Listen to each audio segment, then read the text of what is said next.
আসন্ন ত্রয়োদশ জাতীয় সংসদ নির্বাচনে এবার দেখা যাবে এক অভূতপূর্ব দৃশ্য।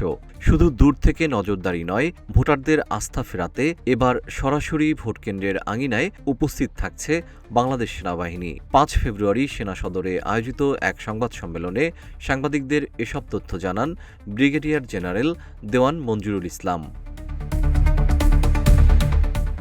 তিনি জানান, যেখানে অতীতের নির্বাচনগুলোতে সর্বোচ্চ ৪০ থেকে ৪২ হাজার সেনা সদস্য দায়িত্ব পালন করতেন, সেখানে এবার মোতায়েন করা হচ্ছে রেকর্ড ১ লাখ সেনা সদস্য।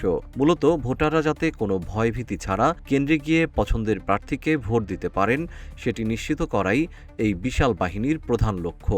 সেনাপ্রধানের নির্দেশ পরিষ্কার, অফিসে শুধু প্রয়োজনীয় জনবল রেখে বাকি সব সক্ষম সদস্যকে পাঠিয়ে দেওয়া হচ্ছে ভোটের মাঠে।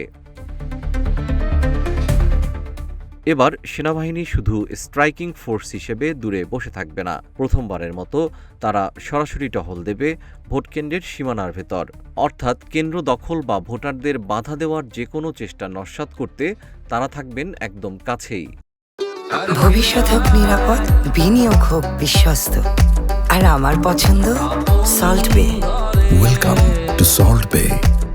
তিনি আরও জানান, ভোটারদের আস্থা ফিরিয়ে আনার জন্য অক্লান্ত পরিশ্রম করে দিনরাত টহল পরিচালনা করছেন সেনা সদস্যরা। আমাদের প্রয়োজনীয় যানবাহনের সংকট রয়েছে। পর্যাপ্ত যানবাহনের জন্য আমরা অসামরিক প্রশাসনের সাহায্য চাচ্ছি। প্রয়োজনে আমরা গাড়ি হায়ার করে হলেও সেনা সদস্যদের টহল নিশ্চিত করব।